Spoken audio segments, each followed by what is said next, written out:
thank you for joining us on The Skeptic Psychic, where we delve into ancient societies, the ghosts, the paranormal, UFOs, all looking at it from the perspective of the true believer and from the skeptic perspective.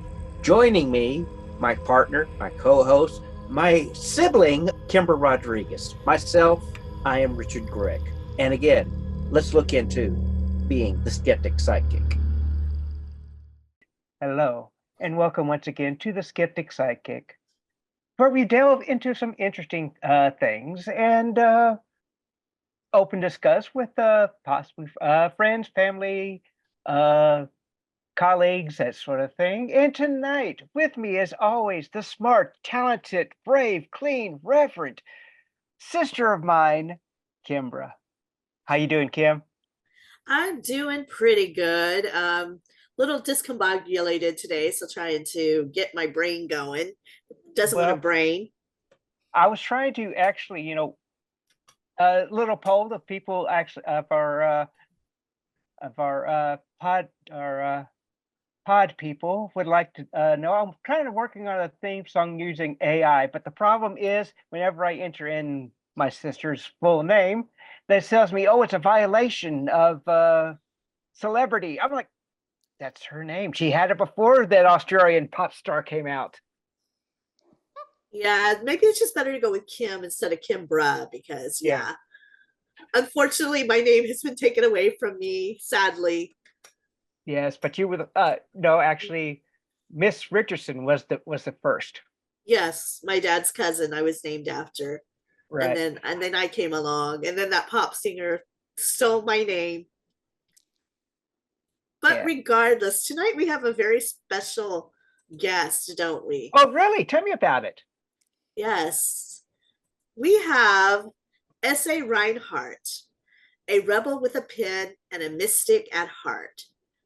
She's not just writing stories, she's creating worlds where psychic connections, rock stars, and fiercely independent women clash and fall in love when they least expect it. Rock stars? Rock stars. Okay. Raised amidst the rugged beauty outside of Las Vegas, Sarah's unapologetic curiosity shattered her conventional upbringing, fueling tales that make you blush, think, and question everything. Now, question. When you say rock stars, are you talking about Nikki Sixx and Motley Crue, or are we talking about Britney Spears? We're talking good rock. We're talking like Rammstein. Oh, like John Cafferty and the Beaver Brown Band? Anyway. Are we talking about the Beatles, or are we talking about, Iron Butterfly, that sort of thing, Yes.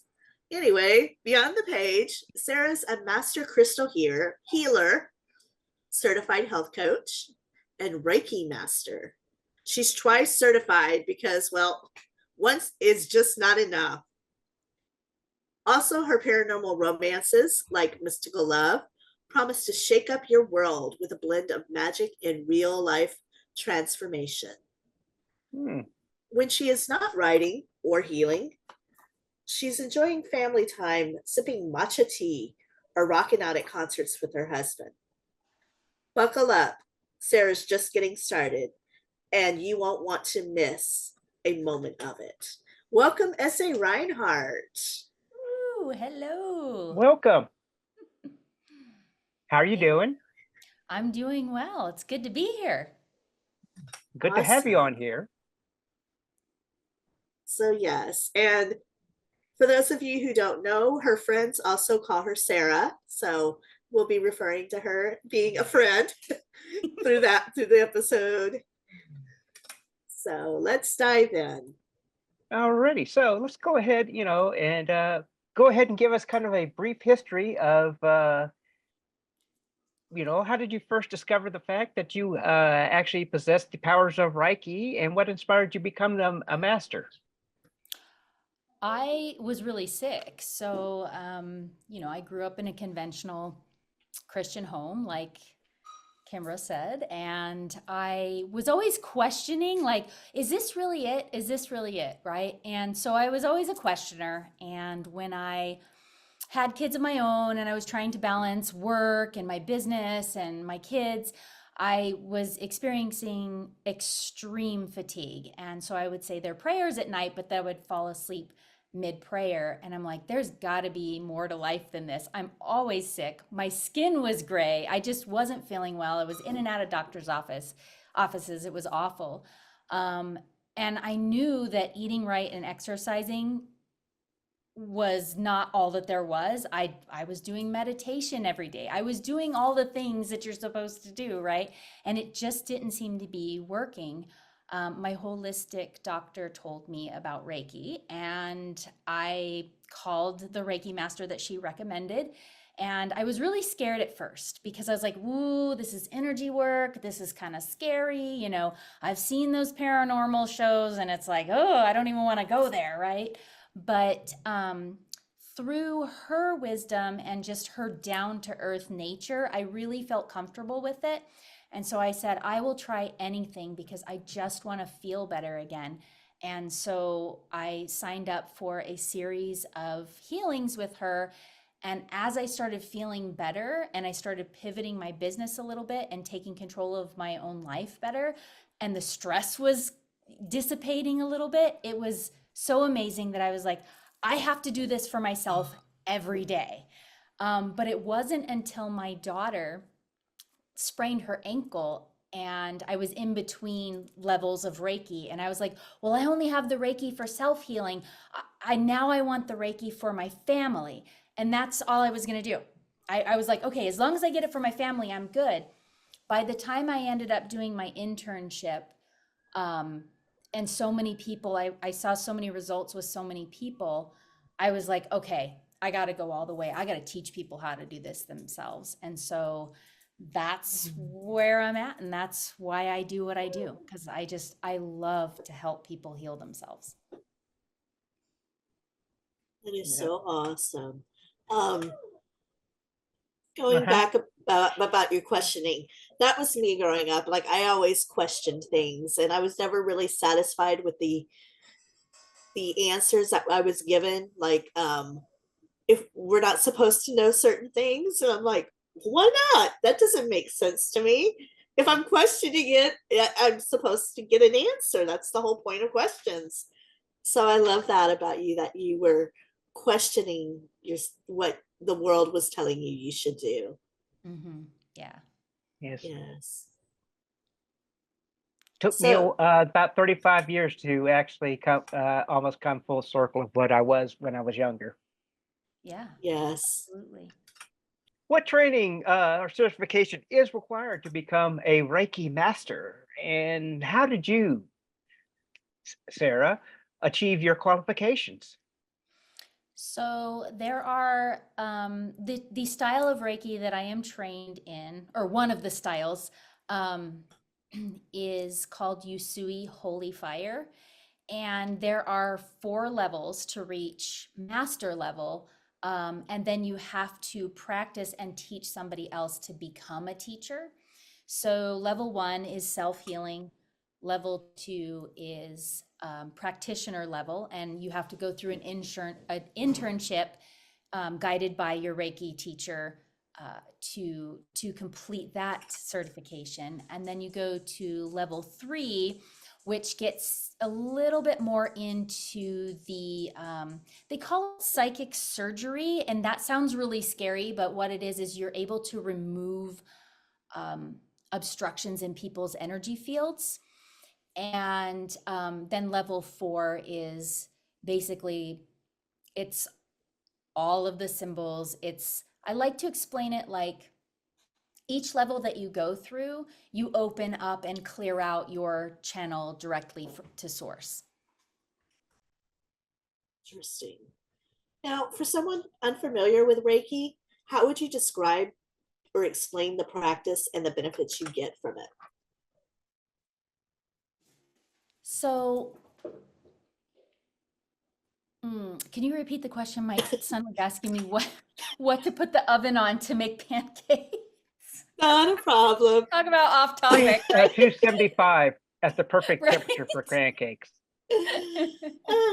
So, for someone who is unfamiliar with Reiki, how would you explain the process and the benefits that they can get from it? Okay, so the very textbook way to explain Reiki is that it's a Japanese technique to reduce stress and promote healing. The word Reiki is a two-part word, and the word Rei meaning spiritual wisdom, and the word Ki meaning life force energy. So some people call it Chi. In the I believe it's Hindu, it's called prana. You know, the breath work prana. So what's cool about Reiki is we call it the laying of hands, like Jesus did. However, we legally are not allowed to lay our hands on anybody because we're not licensed massage therapists, right? So we hover our hands above the person in different spots, and we feel for anything that's like, you know, any kind of intuition that's telling us they need more healing in their shoulder, or they need more healing in their leg, or the, you know, those kinds of things. There are several different psychic senses that the more you go through and practice Reiki, there are psychic senses that get developed with that. So there's clairsentience, claircognizance, clairvoyance, clairaudience, you know, all of those ones. And those actually get heightened the more that you practice it and the higher of levels that you go through. So it is, for the practitioner, a very soothing experience. It can be kind of rough. I do have students that are like, oh my gosh, now I have to rest and go lay down. And it's because we're not doing our own practice. But for the person receiving the Reiki, it's extremely relaxing. It's really gentle, and sometimes they experience their own psychic abilities coming up. Not all the times do they trust it, but it's just a very relaxing process. Interesting. Now, what do you call somebody? I know this is something that's boggled my mind for a while. I know the audience, the clairs, but what do you call somebody who experiences all the clairs? I don't really have a name for that. Like I know all the so any sense that you could possibly have has a clair sense. It goes on the other side. So I consider it like Right. a line. And You you've call it got, oh, Richard. I can smell things. Okay. So I can't, clair olfactory, I think is what it's called, right? So you can Yeah. smell, say if you can Mhm. smell roses, and you can like feel the presence of maybe your grandmother who loved roses. Like my grandmother loved roses, and she had rose lotion, she had all the rose stuff, right? So so there's that. But everybody has all the clair senses. It's just some people are more attuned to certain ones, and when we develop the ones that we want to, all the other ones rise. It's kind of like the, what do they say about the boats with the rising tide? The rising tide raises all boats. It's kind of like that with the clair senses too. So Interesting. I started my Reiki journey with my strongest sense being clairsentience. And at this point in my journey, I am more clairvoyant than clairsentient at this point. So it can change. Interesting. Yeah. Like I said, somebody with Claire All Claire the everything clairs. you call Richard. Well, no, Yeah, there you because go. There you go. our, And that can be scary. That can our be Definitely. scary. yes, our mother also has all the senses open, Mhm. and I But have see, again, experienced you know, all of mom's them. name is my name, so That's There you true. go. There you go. This is true. Um, how do you approach energy blockages, and what signs indicate that energy is flowing freely again? Um, so it's interesting because when you let the Reiki flow through, you are guided. And when you feel blockages, you can go from, if you're scanning somebody's body, you can go from feeling warm to feeling cold spots. That's kind of an indicator. Um, if your hands get really, really cold, it could be that the Reiki is clearing that energy out and releasing that energy.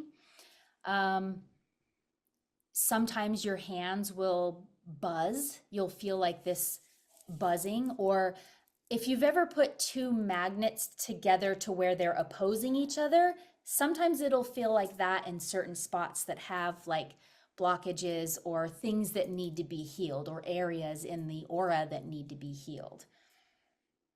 Interesting. I love that that reference to the magnetic energy and the forces. It's almost like no matter how hard you try to get those to come together, they just will not. So that's a very interesting analogy. Now, big question. I know that with Reiki, you're dealing with a lot of positive, negative, semi medium energies. How does that, how do you basically counteract against that once you've done your Reiki session? I mean, I know you're kind of pulling that energy back and replacing it with positive, that sort of thing. What would you you know, how do you actually, what's the word I'm looking for? Remove, that's I guess the perfect word for it, that negative energy that you have pulled off the client, Yes. So patient. that's a really good question, and it's completely loaded, right? So Yes. it's like, woo, that's a big question. So different Reiki practitioners do it differently. So some will wear crystals around their neck, like protective crystals like shungite or black obsidian. That has a tendency to absorb negative energies, anything that could backlash. I work with archangels, and so Archangel Michael is like, he's like the ultimate superhero of archangels, right? And he's very good at clearing energy and cutting energetic cords.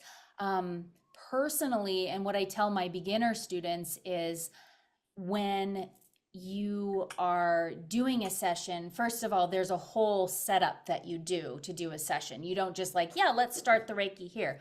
You clear the room, you charge the room, you get your protective space. And when the Reiki channels through, it's channeling through, the negative energy falls to the floor. I also like to put hematite at the bottom of the Reiki bed, or when I'm doing distant sessions, which doesn't require a Reiki bed or a physical person, I like to clear my energy, protect my energy with Archangel Michael, and also when I'm done, I just ask him to clear again any cords or attachments that have happened that don't serve me, because everything for Reiki is in the highest good. And so negative energy only attaches when your subconscious is allowing it. But when you ask for that help from your guides and things like that, it's a lot easier to do. This is why it's really good to have a mentor when you're doing right, not, you know, because some people are like, well, I learned it online. It's like, yeah, I'm not. I think you need a mentor. It's a better idea to have a mentor who's empowered than you go all wonky with the Reiki and absorb all these weird negative energies when you start working on people. Right. I mean, geez, you could actually go out online and get yourself a registered as a minister, and still, you know, just because you say you're a minister is not the same way of being a practitioner of any religion. And then, of Exactly. course, you know, that's I just wanted to clarify. Yeah, no, definitely. That's a very good that's a very good question, because I'm like, yes, and we see a lot of that. I actually come into contact with people who say, "Oh yeah, I'm totally a Reiki practitioner." Yeah, and I can feel, because I've been doing this for a while now, right? I can feel that they're not in alignment themselves. So I'm very careful who does Reiki on me, or any type of energy work for that matter, because I have my boundaries in place really, really strongly. What are some, speaking of like negative energy or whatever, what are some common misconceptions that people have about Reiki, and how do you address them? Ooh, yeah. So Reiki can be scary for some people who are raised in the church. Um, I know I was freaking out about all the things, right? Um, a common misconception is that you cannot have a religion and Reiki because Reiki is anti-religious. It is not. It actually works hand in hand with any religion you choose to be. Um, Another thing that people believe about Reiki that isn't necessarily true is that all energy work is Reiki, and it's not. Um, it's also not meant to mess a person up. I mean, I'm putting giant air quotes on that, right? Because Right. some forms of energy work are really evasive, and Reiki is not even the same category, right? It's very gentle. It's not scary. Now, there are some things when you're going through Reiki training, they call it crumbling down the towers. That's a little uncomfortable, to be real. But this is, again, why you have a mentor that you can ask questions and all those things. So I think the common misconceptions with Reiki are not, a lot of people just don't know what it is. Like they're like, but what is it? But what is it? And it's a little difficult to explain. It's something you have to experience, I believe. Yes. Before I put in an antidote there, I want to ask, can it be done remotely, or do you have to be in In the the room. presence of the person? Yeah. And how does if you can do it remotely, how does it work through being long distance? Yeah, so you can do it either or, right? It can be done. I think my furthest client ever was 8,000 miles away, somebody in China. The time zone difference is insane, but she did like early morning and I did late at night or something like that, right? But anyway, it can be done remotely. It is something that energy knows no distance or time, right? It's all in the quantum field. And so that's why it can be done remotely. There's a lot to be said about intention, and there's a lot to be said about the practice of it. So, like a lot of people have told me when I do distance sessions that they can feel things. And I think one of the reasons, well, there's a couple reasons why they can feel things. Number one, they're open to the healing, which is actually the most important part of Reiki. You can't just do Reiki on someone like, I guess, like voodoo, right? Like I've never practiced voodoo or anything like that. But you can't just say, oh, here's this love potion, Reiki. It doesn't work that way. Reiki works with the intention of both practitioner and client to accept and heal in the highest good.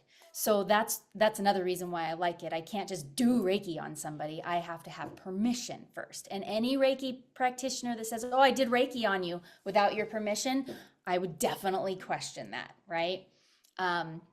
In person, sometimes people can feel it a little bit more. And there's different things that we do in person. I do crystal Reiki sessions a lot. So I will place crystals and on their body, and that kind of helps them with their chakras and with their energy field as well. But then channeling the Reiki through, they're like, "Oh my gosh, I knew exactly where you were, even with my eyes closed." And then distantly, we can still do the crystals, but I don't do that as often as just the pure Reiki. Um, and you can usually feel that too if you're open to it. Sensitive people, like empathic people, they can usually feel it even through a distance, but it really just depends on the connection between the practitioner and the client. um, I know that you did a group session that I was a part of, and we all had to close How our was it? eyes. I'm sorry? How was the group session, Kim? As somebody that went through a group session of a Reiki session. Well, I was just going to tell you, but you All right. interrupted me. I'm sorry. That's okay. Like we all closed our eyes, so we didn't know when she was working on who. But all of a sudden, I just got this feeling, like this, like you were saying, this tingling sensation in my head. It was just like the weirdest feeling I've ever had. And then I got like this warm sensation in my chest area where my heart chakra would be. And then after the session, um, Sarah explained to me that, you know, she started with my head, and then, you know, that I was very open in my what is the word for the chakra that's there, Sarah? Third eye, the Yes, that was very open. But then when she moved into my heart chakra, there was some blockage. So that's when she started working on that. And I felt it very odd that I got those sensations in those areas where at the time she said she was working. So yeah, there's something definitely to it. I have to say that. It was a very interesting feeling with it all. So it wasn't like an Eternal Flame that you know, song where you like close your eyes, give me your hand. Well, we were remote, so I couldn't give her my hand, but I did Okay. have to close my eyes, and I did feel that eternal flame going on there. Right. So how do you see the role of the Reiki practicing evolving in the future of holistic and or integrative medicine? Oh, it's already starting to kind of dip into the holistic. So I see basically from a bird's eye view, I'm seeing a lot more acceptance of stress reduction and meditation and things like that, and mindfulness in particular in the corporate world, even not maybe so much down on the like get this done level, but like uh when there are corporate meetings and things like that, they explain this is how you take care of yourself. Be mindful, eat well, exercise, and don't forget to meditate. And I'm like, wow, that's different, right? Because I've been in corporate America for a really long time. Um, with Reiki, they are always coming out with different studies that they're doing, and how it's helping people. And some people they're finding it's really helping them heal um, autoimmune diseases and less flare-ups for autoimmune diseases like fibromyalgia. I I see it as a part of every everyday life as far as stress reduction instead of or in addition to meditation. If we were all just to be trained at least in level 1, the self healing Reiki, um, we would have a more effective tool to deal with stress and process stress and release all of the stuff that we take on through the day. And I feel like we're getting there. I see it in the circles. It seems like every networking group I'm in, like we're all Reiki people, you know what I'm saying? So it's really growing in popularity because it really does work. And I think once people experience it for themselves, it'll grow even more. So do you see it sometime in the future, as a follow-up question, helping along with practical medicine, you know, that your doctor would actually be a Reiki master as well?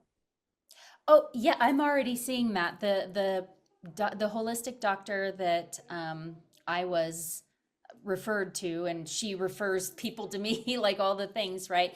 She is an internist. She's an actual medical doctor. She's an internist. She is also a Reiki master. We nicknamed her Hot Hands.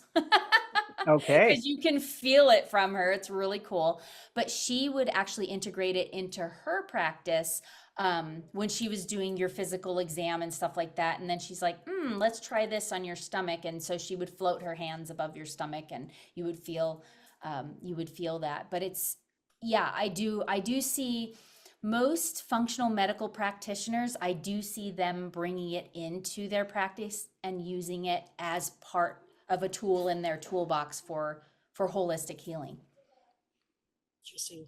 How can individuals incorporate Reiki into their daily lives, even if they're not trained? I think the easiest way is to, well, you can find a Reiki practitioner, to do sessions with you. As a daily practice, I would start with mindfulness because, just being mindful of where the stress is in your life. And one of the tools that I used before Reiki, and my dad taught me this when I was little, is you take your hands and you rub them really fast together and you get that energy going, and then you just place it on somewhere that's not feeling good, or if you're nervous about something, you get a nervous stomach, you rub your hands together and you put it there. It's all about intention to begin with, and so I think just being mindful of that is going to be a good start. Although I do recommend going through the full practice for healing, because it's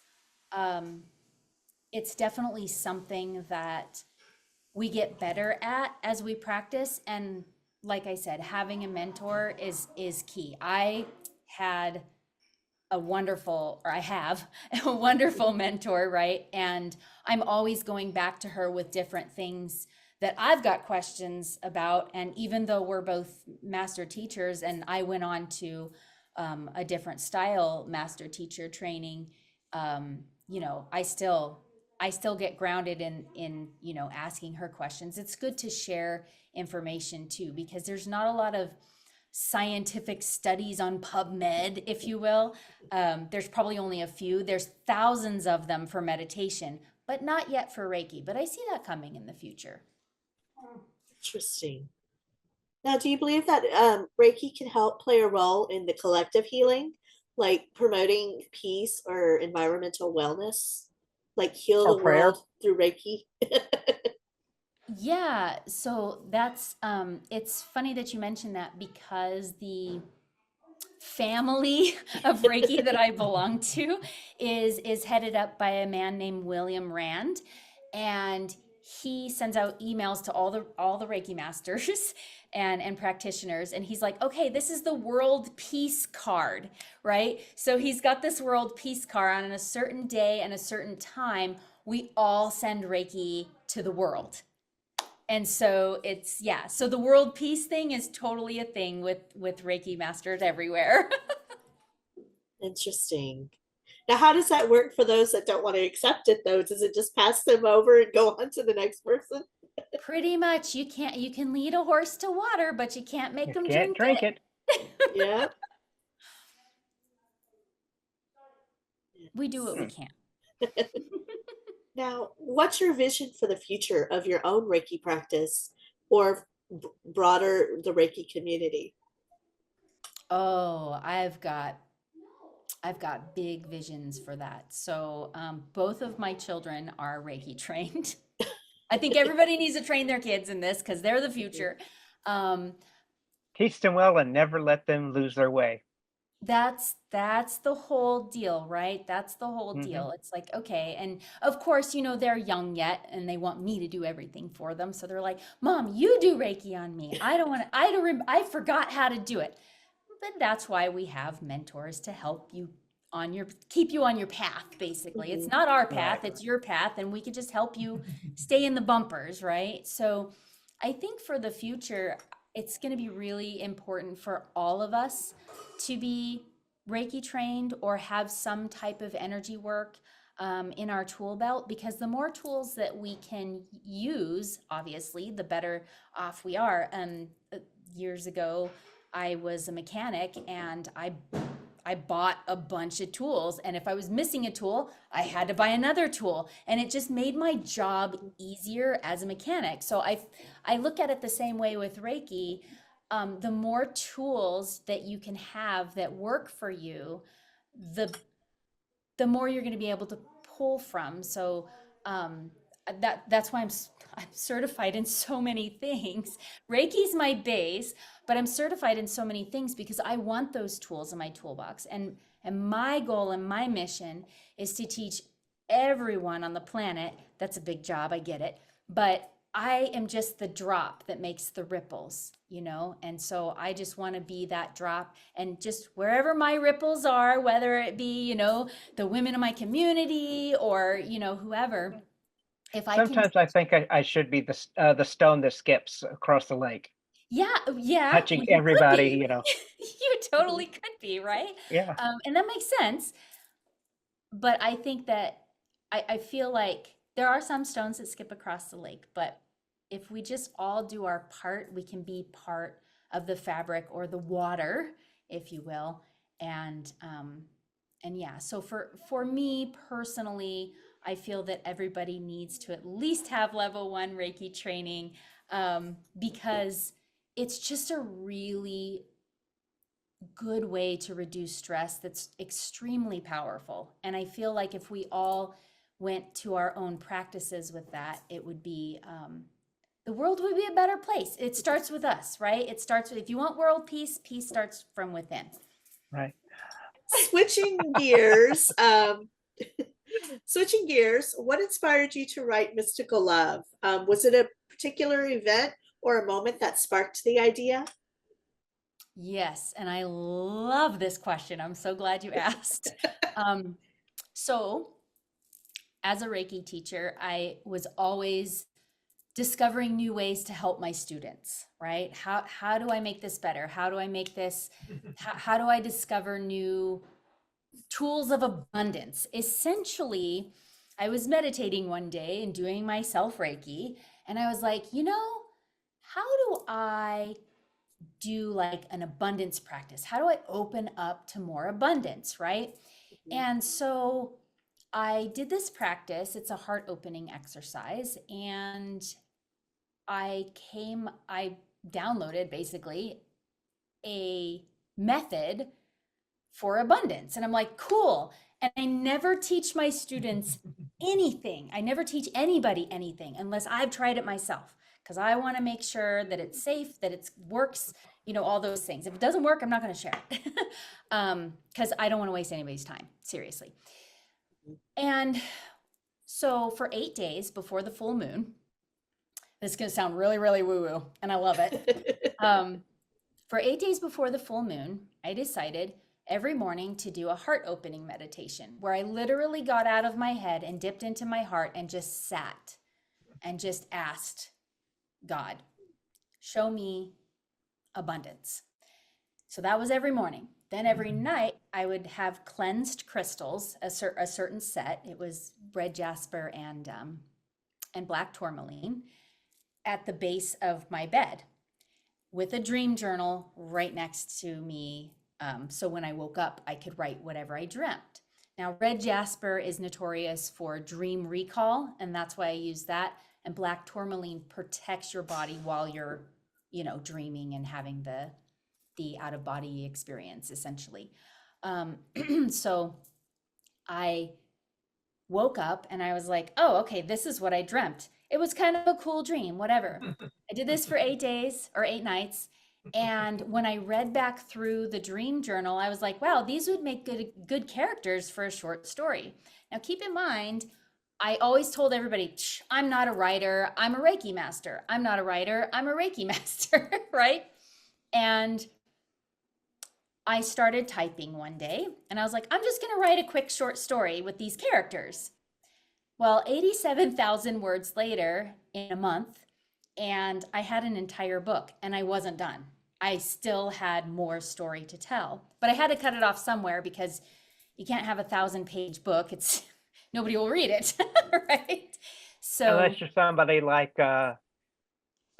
Stephen King or what is that?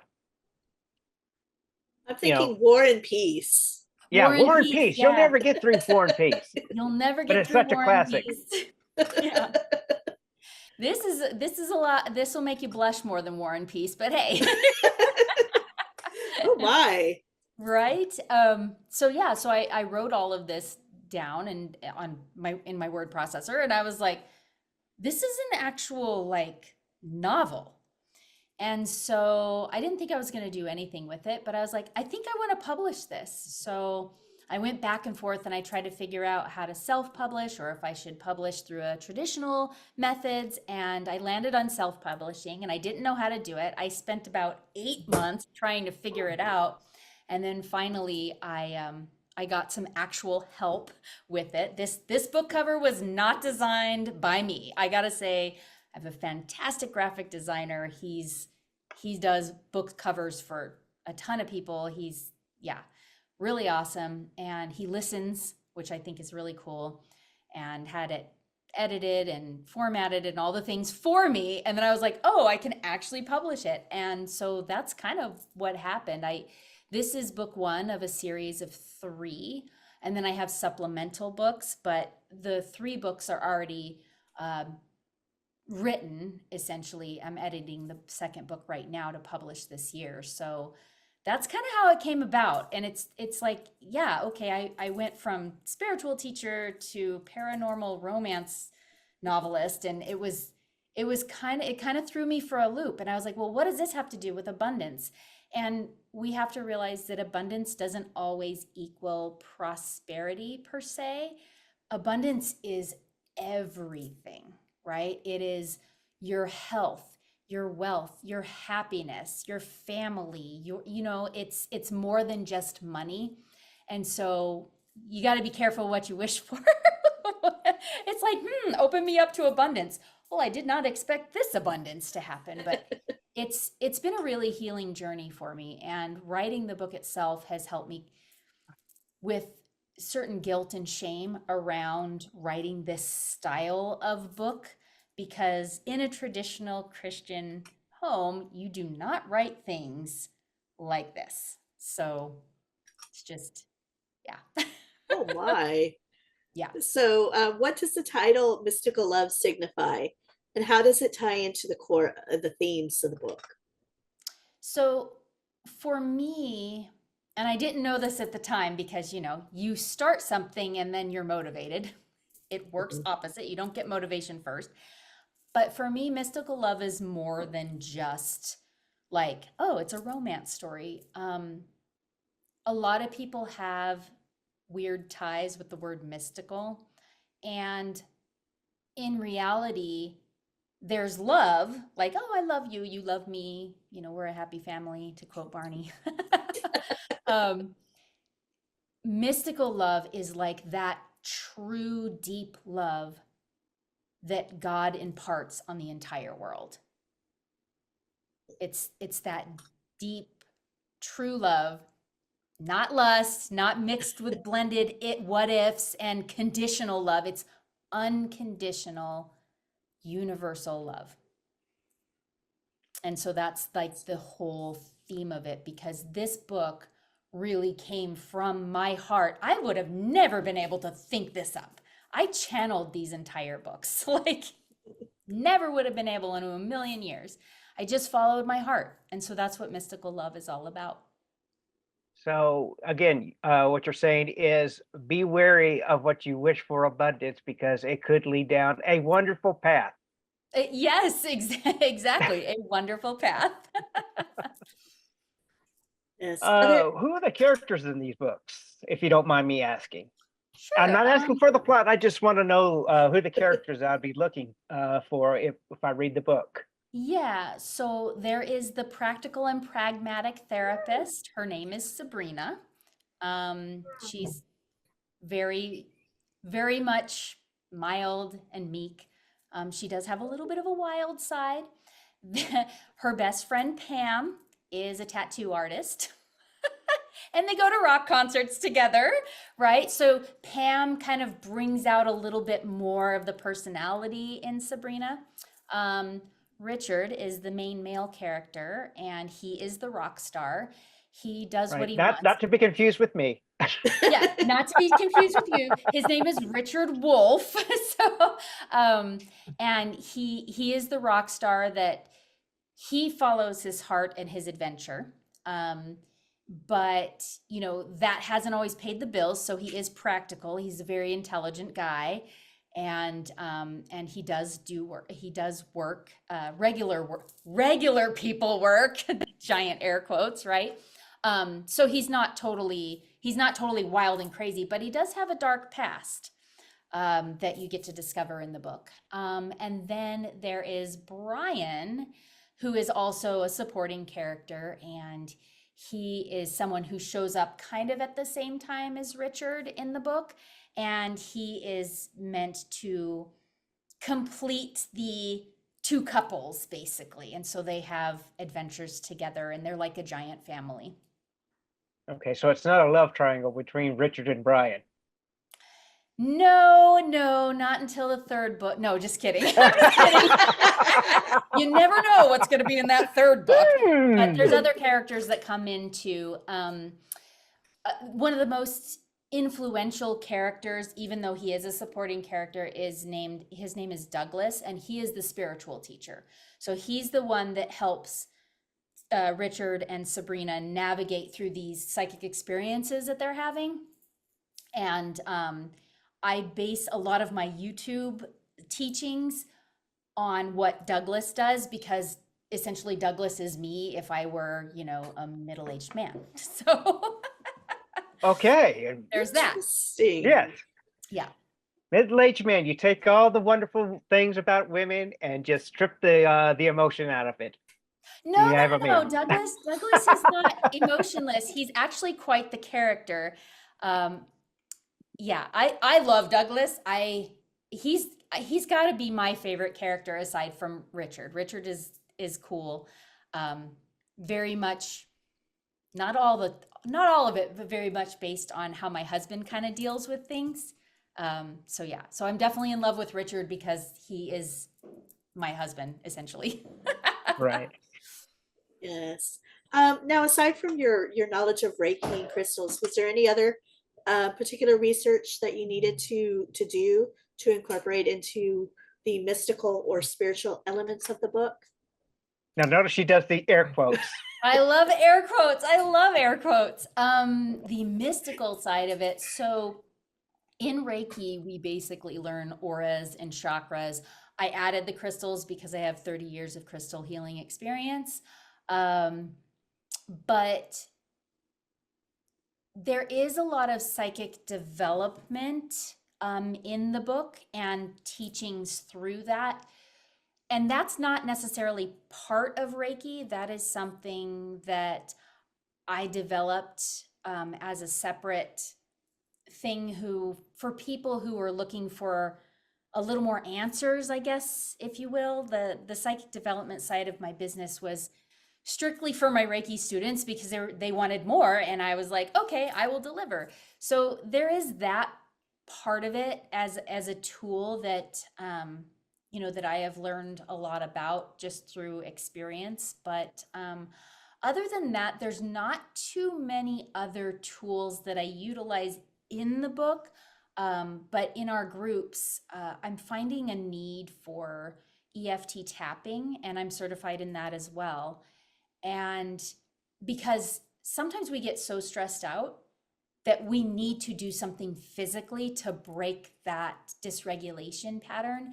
And so I like to teach people that as like a sidebar, because it's kind of like a triage thing. Do you remember the show MASH? Like, I'm sure we all do. Hello, yes. Same generation, right? It's like, so you know how they do triage and all that stuff. Well, I feel like not only can Reiki be a tool for triage, but when somebody's really freaking out, and they like, anxiety for one is a huge thing. EFT tapping is really important. So I teach it like I used to teach it to children, but I'm teaching it now to adults that way because it just makes so much more sense, and it's so much quicker than the traditional ways that people teach tapping. So I'm kind of down that rabbit hole now.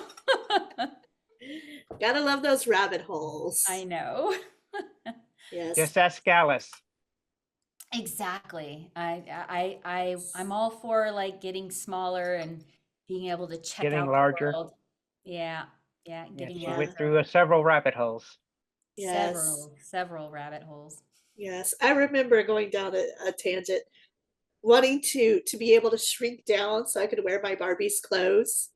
There you Because go. Barbie had some of the coolest, prettiest clothes, and so I just wanted to shrink down to wear her size. Yeah, yeah. That's Honey, I Shrunk the Kids is what comes to my mind when I think Yeah. of shrinking down. You know, it's like, ooh, that'd be cool, but then it wouldn't be cool to see like big bugs like Yeah. so. Well, I think of that I think it was in the 70s. It was a movie with Lily Tomlin called The Incredible Shrinking Woman.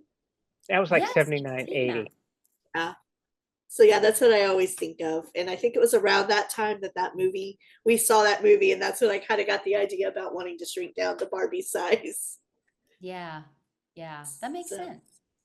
so what do you hope readers will take away from Mystical Love? Is there any particular message or feeling that you want to leave them with? I hope it's a good. I hope that you want them to accept that the fact of it is a good book, worth reading. 4 stars. Please make a movie out of it. Yeah, yes. Oh, and that's another thing. I always pictured this as a movie. And I'm like, I know exactly what songs I would put in the movie. I know exactly who I'd hire as an actor, like all the things, right? Um, but no, I mean the basis of Mystical Love is essentially if you are that hardworking, overworking, overthinking person, that you take the time to take care of yourself because burnout is a real thing. And prior to this whole mystical love journey that I went on, that's part of my mission is helping to prevent and cure burnout because it's a real thing. And I went through it several times. And it's not fun and it's not healthy. And Sabrina does it to herself several times in the book, but that's where Richard comes in and tells her, hey, can I just see you? I mean, there's dynamics there too, but it's a healthy balance between masculine and feminine energies, basically. The healed masculine and the healed feminine. Not like how a lot of times we see it today, where the guy's always trying to give the woman advice to slow down, be quiet, da da da da, whatever, it is. Men want to fix things. I get it. That's a thing, right? But they also have to create space for their women to just feel heard and seen and felt, and just a space for them just to be, because it's not all about fixing our problems, right? And at the same time, women would benefit from taking better care of themselves and not trying to people please so much. So that's the overlying message is allowing people their own space to grow and heal, and they can grow and heal together. That is awesome. And it's very much where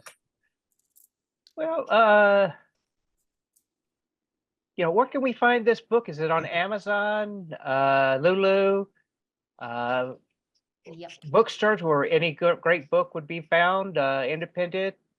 Yeah, well, so you can find it online. It's on barnesandnoble.com. And then also I sell it on Amazon, which is in Kindle, paperback, and hardcover. And it's on audiobook if you don't want to read through all that and you like to drive and listen for entertainment purposes. So I have it on audiobook exclusively on my website, sareinhart.com. Awesome. Okay. So you don't have it part of Audible yet? No, I do not. I opted to have it just on my website as a download for people because I don't know, I just wanted to do it that way. It's read by me, right? So I don't do all the voices. Like sometimes I like to make up little voices and stuff like that if you've ever seen my Instagram feed. But yeah, it was quite an accomplishment for me to do an audiobook because I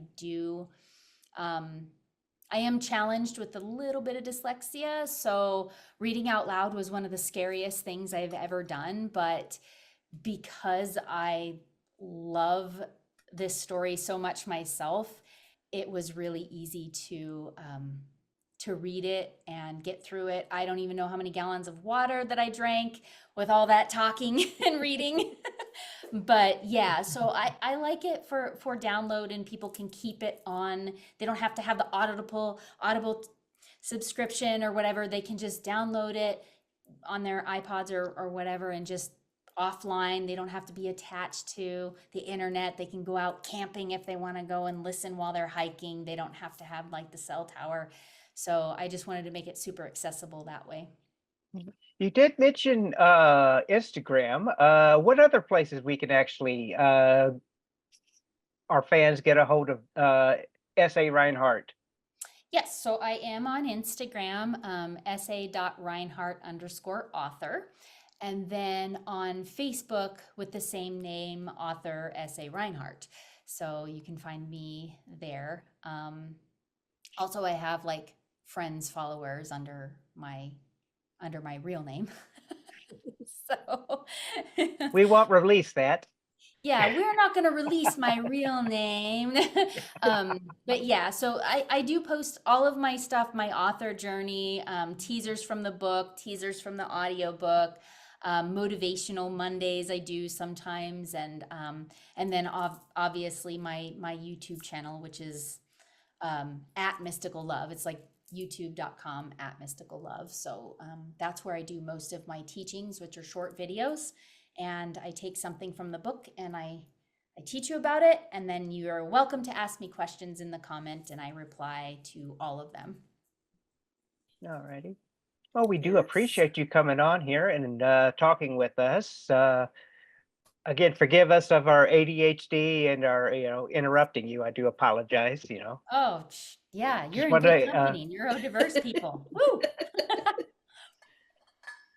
Yes. So, brother, where can people find us? Let's see. They can find us at skepticpsychic.com.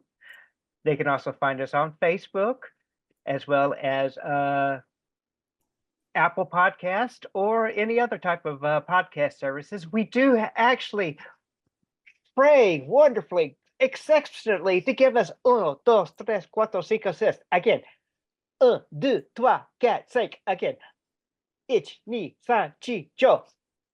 5 stars. Yes, we do like 5 stars, but we'll take wherever you give us. We also And ask tell that us exactly what we're doing. 5 stars and tell us you suck, man.